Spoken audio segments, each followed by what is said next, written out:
जितनी ज्यादा वेवलेंथ रहेगी उतना कम बेंड करेगा, जिसकी जितनी ज्यादा वेवलेंथ रहेगी उतना कम बेंड करेगा। याद किए? तो सबसे ज्यादा वेवलेंथ होती है रेड वाले की और सबसे कम वेवलेंथ होती है वायलेट वाले की। रेड वाली सबसे ज्यादा वेवलेंथ है तो कम बेंड तो बहुत कम बेंड करेगी, तो कोई कम बेंड करेगी। उसके बाद तुम्हारा रेड के बाद आता है ऑरेंज। रेड से कम वेवलेंथ है ऑरेंज की, तो ये और भी ज्यादा बेंड करेगी। तो वो और ज्यादा जब बेंड करेगी तो रेड के नीचे चली आएगी ना वो। तो ऐसे ऐसे करके सब अलग अलग एंगल पे बेंड कर रहे हैं, तो सारे व्हाइट कलर की जो कंपोनेंट्स लाइट है वो हमको सारी दिखाई दे रही है, क्योंकि सब अलग अलग एंगल पेंशन है। फॉर एग्जाम्पल अगर सारी एक ही एंगल पे बेंड करते तो ऊपर नीचे सब रहते हैं, सब दिखते हैं ना हमको, समझ आ रहा है? लेकिन सब अलग अलग एंगल पे बेंड कर रहे हैं तो सारे कलर्स हमको दिखाई दे रहे हैं, क्योंकि सबकी वेवलेंथ अलग है, सबकी वेवलेंथ अलग अलग इसलिए अलग अलग एंगल। हाँ, सबकी वेवलेंथ अलग अलग है, इसलिए सब लोग अलग अलग एंगल पे बेंड कर रहे हैं। समझ में आया? तो यहाँ पर क्वेश्चन देखो, यहाँ पर ये आ सकता है कि सबसे ज्यादा कौन सी लाइट बेंड करती है। सबसे ज्यादा तुम्हारी लाइट बेंड करती है वायलेट वाली है, और सबसे कम बेंड करती है रेड वाली। सबसे कम क्यों बेंड करती है? क्योंकि इसकी वेवलेंथ सबसे ज्यादा हाई वेवलेंथ। ये वाला समझ आया? डिस्पर्जन क्या होता है? जब व्हाइट लाइट अपने कंपोनेंट्स कलर में डिवाइड हो जाएगी तो उसको डिस्पर्जन कहते हैं। डिफिनेशन याद कर लेना, कल पूछेंगे। The splitting of white light, यहाँ पे व्हाइट लाइट में तुम लिख सकते हो into its component colours is called dispersion. Component colour कौन कौन से होंगे? जब डिवाइड होता है तो ऊपर कौन सा रहता है? रेड रहता है। नीचे कौन सा रहता है? वायलेट। सबसे ज्यादा कौन सा बेंड करता है? वायलेट बेंड करता है। और सबसे कम कौन सा? रेड। सबसे ज्यादा वेवलेंथ किसकी होती है? रेड वाली। सबसे कम वेवलेंथ किसकी होती है? वायलेट वाली। इतना समझ में आ गया? ठीक है। अब यहाँ पर देखो, ये सबसे पहले ये एक्सपेरिमेंट किया किसने था? सबसे पहले ये एक्सपेरिमेंट किया था आइजैक न्यूटन ने। एनसीईआरटी में लिखा हुआ है। सबसे पहले ये एक्सपेरिमेंट आइजैक न्यूटन ने किया था। आइजैक न्यूटन ने एक ग्लास का प्रिज्म लिया, उसमें व्हाइट लाइट इंटर करी और उसमें से 7 कलर्स निकले। तो Isaac Newton first use prism to obtain spectrum. Spectrum क्या होता है भाई? 7 कलर का बैंड। 7 कलर का बैंड है, इसी को स्पेक्ट्रम कहते हैं। तो सबसे पहले ये स्पेक्ट्रम ऑब्टेन किया था आइजैक न्यूटन ने ग्लास प्रिज्म का यूज करके। इतना समझ में आ गया? अब इन्होंने कैसे किया था थोड़ा दिमाग लगाओ। देखो यहाँ पे पहले तो इन्होंने 7 कलर ऑब्टेन कर लिए थे। तो इन्होंने पहला एक्सपेरिमेंट ऐसे किया कि ये इनके पास एक ग्लास प्रिज्म है, इसमें व्हाइट लाइट इन्होंने इंटर करवाई।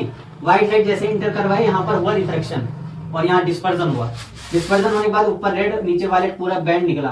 फिर इन्होंने सोचा कि जब व्हाइट लाइट इंटर कर रहे हैं 7 कलर निकल रहे हैं, तो कहें तो 7 कलर निकलने, उसके आगे एक और लगा दे, 7 की जगह और ज्यादा कलर निकलेंगे। समझ आया भैया? थोड़ा दिमाग लगा भाई, न्यूटन थे हम लोग की तरफ थोड़ी तैयारी गए थे। दिमाग लगाए कि अगर एक कलर इंटर कर रहे हैं व्हाइट वाला तो 7 कलर निकल रहे हैं, उसी 7 कलर के आगे कॉल लगा दो तो और ज्यादा कलर निकलने चाहिए। तो इन्होंने ये वाला एक्सपेरिमेंट किया, लेकिन ऐसा कुछ हुआ नहीं। तो 7 कलर थे वो 7 ही कलर निकल रहे थे दूसरे वाले प्रिज्म से भी। तो यहाँ पर देखो एक्सपेरिमेंट नंबर 1 पे क्या है? ही ट्राइड टू स्प्लिट, मतलब अलग अलग करना चाहा कलर्स ऑफ स्पेक्ट्रम। जो 7 कलर्स थे स्पेक्ट्रम के, उन्होंने कहा कि अगर इसके आगे लगा दिया जाए तो और ज्यादा कलर हमको मिल जाएंगे। Further by using another prism, एक और दूसरा प्रिज्म यूज करे इन्होंने, but couldn't get any colour, लेकिन उनको और कोई कलर नहीं मिला। जो 7 कलर पहले वाले से निकल रहे थे वही कंपोनेंट 7 कलर सेकंड वाले से भी निकल रहे थे। ये उनका पहला एक्सपेरिमेंट था जब उन्होंने ऑब्टेन किया था ये वाली लाइट। फिर उन्होंने क्या किया? दूसरा एक्सपेरिमेंट किया। इन्होंने क्या किया कि जो दूसरा प्रिज्म ये रख रहे थे उसी को उल्टा करके रख दिया। ये देखो यहाँ पर उन्होंने उल्टा नहीं किया था, दूसरे वाले प्रिज्म को फिर उन्होंने उल्टा करा। तो यहाँ पर ही प्लेस्ड सेकंड आइडेंटिकल प्रिज्म, मतलब कि जैसा पहला वाला था सेम दूसरा वो भी वैसे ही था। इन्वर्टेड पोजीशन मतलब उल्टा करके रख दिया। He found again white colour emerging from the second prism. तो जब देखो फर्स्ट वाले प्रिज्म से इन्होंने व्हाइट लाइट इंटर करी, 7 कलर निकले। अब उस 7 कलर को उन्होंने दूसरे प्रिज्म पर ऑब्टेन किया, लेकिन उल्टा करके। तो फिर उस वाले से उनको व्हाइट लाइट मिल गई। मतलब पहले व्हाइट 7 कलर बनाए और फिर 7 कलर से व्हाइट बनाए। और ये तभी पॉसिबल है जब दूसरा वाला इन्वर्टेड पोजीशन में रहेगा। दूसरा वाला अगर इन्वर्टेड पोजीशन में नहीं है तो वही 7 कलर उनको मिल जाएंगे। अब ये दोनों एक्सपेरिमेंट इन्होंने करने के बाद यहाँ पे कंक्लूजन ये निकला, इन्होंने ये जाना कि जो सनलाइट होती है उसमें कितने कलर्स होते हैं? 7 कलर। तुमसे डायरेक्ट क्वेश्चन पूछा जाता है कैसे आइजैक न्यूटन को पता चला, कि कैसे हमें पता है कि सनलाइट में 7 कलर्स होते हैं। तो ये भी तुम इतना बनाकर दो फिगर, ये नहीं भी बनाओगे तो मैंने खुद बनाया। ये वाला अगर बना दोगे और ये लिख दोगे तो पूरा नंबर मिल जाएगा। यहाँ पे कंक्लूजन ये निकला, this game Newton an idea. यहाँ पे न्यूटन को एक आइडिया मिला, ग्रामेटिकल मिस्टेक है, बताओ क्या मिस्टेक है? एन आइडिया रहेगा भैया, आई क्या ज्ञान लगता है ना।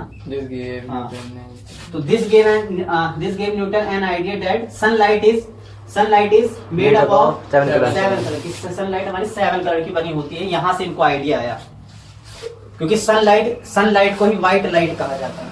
सनलाइट को ही व्हाइट लाइट कहा जाता है। और व्हाइट लाइट को यहाँ पे एक्सपेरिमेंट उन्होंने करके देखा कि 7 कलर्स निकलने हैं, तो इसका मतलब सनलाइट में भी 7 कलर्स हैं और उसी वजह से रेनबो वगैरह बनता है। अब किस लाइट को तुम व्हाइट लाइट कह सकते हो?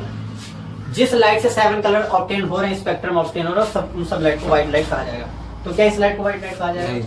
बिल्कुल कहा जाएगा। इससे भी 7 कलर्स ऑब्टेन हो जाएंगे। कभी कभी देखो टीवी बंद रहे और कमरे में लाइट जलती रहे, तो तुम टीवी के अंदर देखो दिखता है 7 कलर दिखेंगे, है ना? समझ आ रहा है? तो यहाँ पे देखो any light that gives spectrum, spectrum मतलब 7 कलर का कंपोनेंट, है ना? जिस लाइट से हमें 7 कलर का कंपोनेंट या स्पेक्ट्रम मिलेगा, जैसे सनलाइट मिलता है, उसको व्हाइट लाइट कहा जाता है। ये समझ में आ गया। अब यहाँ पर 2-3 टॉपिक हैं, वो टॉपिक कल कंटिन्यू किया जाएगा, लेकिन यहाँ पे थोड़ा सा अब रेनबो क्या, रेनबो हमारे एक नेचुरल स्पेक्ट्रम है। नेचुरल स्पेक्ट्रम खुद तो नहीं बना रहे 7 कलर, नहीं, खुद ही बन रहे हैं 7 कलर्स। नेचुरल स्पेक्ट्रम है। अपीयरिंग इन द स्काई, कोई दिक्कत नहीं है। आफ्टर रेनफॉल, रेनफॉल में बारिश होने के बाद हमें आसमान में दिखाई देता है। कॉज्ड बाय, होता कैसे? डिस्पर्जन होता है सनलाइट का, नॉर्मल सी बात है। सनलाइट का डिस्पर्जन होगा बाय टीनी वाटर ड्रॉपलेट्स, छोटी छोटी वाटर ड्रॉपलेट्स होती हैं, उसमें वाटर का सनलाइट का डिस्पर्जन होता है, जो हमारे एटमॉस्फेयर में प्रेजेंट रहते हैं। अब ये एटमॉस्फेयर में प्रेजेंट क्यों रहते हैं? क्योंकि बारिश होने के बाद ही एटमॉस्फेयर में टीनी ड्रॉपलेट्स प्रेजेंट रहेंगे, सिंपल सी बात है। लेकिन कहीं कहीं जैसे झील जहाँ रहती है, वहाँ पे पानी, वहाँ तो वैसे ही पानी रहते हैं, स्टोन नॉर्मली दिखाई देते रहते हैं जब भी सनलाइट उस पर पड़ती है। दूसरा इसका पोजीशन, ये तुम लोग याद रखें, क्वेश्चन में आ चुका है तुम्हारे। जो इसकी पोजीशन रहती है रेनबो की, ये हमेशा सन के अपोजिट डायरेक्शन में रहती है। अगर तुम्हारा सन यहाँ पर है तो हमेशा रेनबो उसके नीचे बनेगा, तो मतलब अपोजिट डायरेक्शन में रहती है। यहाँ पे छोटे छोटे टीनी ड्रॉपलेट्स रहेंगे, उसकी वजह से डिस्पर्जन होगा और यहाँ पर ऐसे करके 7 कलर्स का कॉम्पोनेंट बनेगा, जो हमें रेनबो की तरह दिखाई देगा। तो तुम्हें याद रख लेना है कि इसकी पोजीशन क्या होगी, डायरेक्शन अपोजिट टू सन, ये होती है रेनबो की पोजीशन। अब ये कैसे होता है?